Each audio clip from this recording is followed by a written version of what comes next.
International relations. So in our video today, we're going to be talking about power.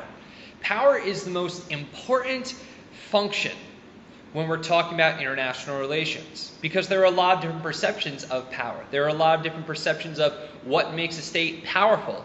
Is it the resources you control? Is it the military that you have? Is it the amount of wealth that you have? Is it your geographic location? And there's also a lot of interest when we're talking about how states can manipulate others. What factors will cause a state to do something they won't necessarily do? These are all questions that revolve around the issue and the idea of power in international relations. And we're going to be talking about that today. I'm excited. I hope you're excited. Let's get started. Now, the oldest perception of international relations, the oldest way that scholars have viewed how states interact is based on realism. And realism is really based on the idea of dominance. That states interact completely around the idea of power and who has power and how do I get more power and how can I use my power to get even more powerful or to lord my power over other states. It's an idea that there's this invisible hierarchy of states and that to get higher and higher you need to get more power depending on that's power through resources, wealth, or military might. Now, realism is actually so old that we didn't have a name for it. The reason why we call realism realism is because there was another perception called idealism that came about after World War II. And so because idealism comes about, we had to give a name to the normal perception that we had. Now, idealism is the idea that human nature is essentially good instead of evil, that states should cooperate and work together to solve issues, and that the international system is a community, that we all basically need to cooperate to become successful. Realism says, no, we're not a community, it's a competition. And the way that we can become successful is to try to dominate one another, not work together. Now, realists have blamed idealists for looking too much at how the world ought to be instead of how it actually is. One of the most famous idealists in world history was actually Woodrow Wilson, who comes up with the idea for the League of Nations and his 14 points. If you don't know anything about Woodrow Wilson, he is the President of the United States after World War I. Now, the big question when it comes to power in international relations is how do you define what power is and how do you gauge power? How much do resources or wealth or particular geographic locations or military power, how much does that matter in how powerful a country is? And that's very difficult to measure. If we're talking about the definition of power, there's a theoretical definition and an empirical definition. The theoretical definition of power is for one state to compel another state to do something they wouldn't normally do.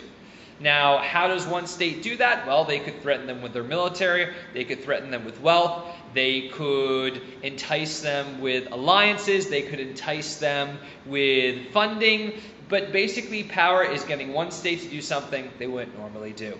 The empirical definition, there are material elements and non-material elements that influence how much power a state has. For instance, material elements, things that you can actually touch and see, would be the gross domestic product of a country, their size, how much income they have, the size of their military. It's all numbers, material elements, things that you can look at on a stat sheet. Non-material elements are things that can't be measured, like the diplomatic skill of leaders of that state, the will of the people in being unified toward a particular goal, support for the government. These are not numbers that you can look at on a stat sheet. But a combination of those material and non-material elements will define what power is. Now, it's very difficult to actually estimate power. Realism basically says if you're looking at a conflict and wars, the most powerful state is going to win. But the problem is how you define what power is. Is power the size of a military? Is power the will of a state to win in a war? Is it support from the people? Is it the amount of money? And the one thing we've really found is that the most important indicator of power in a war is your gross domestic product, because with your gross domestic product and your wealth, you can buy a large army, you can buy propaganda to get support from your people, you can buy allies. If you're talking about a conflict, we're finding it's GDP. However, power in an international relations setting outside of war and conflict is hard to measure because it's a mix of a lot of different things.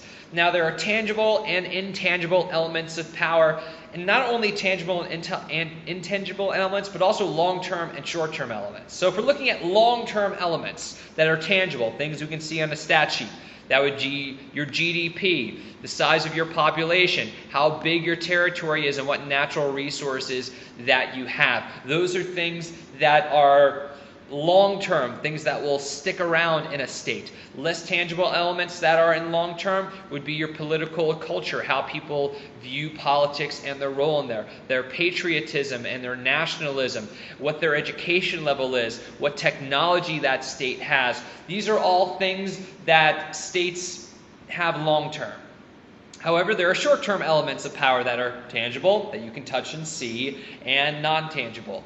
Short-term tangible elements are the idea of producing weapons, because you don't have a large stockpile of weapons all the time as a state. If you're in a conflict or in a war, you can rev that up. So that's a short-term element of power. Also, the size of your army. A lot of times states will have a standard size for the military, but if they're in a war or conflict, they will increase that with a draft. Less tangible elements would be the support and legitimacy of the people. Because if you're looking at power, if the people don't see your government as legitimate, that will hurt how much power and influence you have. Also, international support. If you are doing something, international support actually wanes because of an action that you've taken. These are all short-term elements, things that can change dramatically and within a very short amount of time. Now, realists will say that if we're looking at power, and what a measurement of power is, they're going to say it's the size of your military force. And again, this is not in wartime. In wartime, it's your GDP. Outside of wartime, in peacetime, it's your military. If you want to compel other states to do things they wouldn't normally do, or listen to you, or take you seriously, it's the size of your military. Because if you can put a large military into the field, then you could threaten that other country's sovereignty or legitimacy, and they're going to try and do things so that you don't do that. Well, that is our look at power. We're going to continue talking about power politics in our next 2 videos as well, and I hope you learned something you did not know before. Thanks for watching.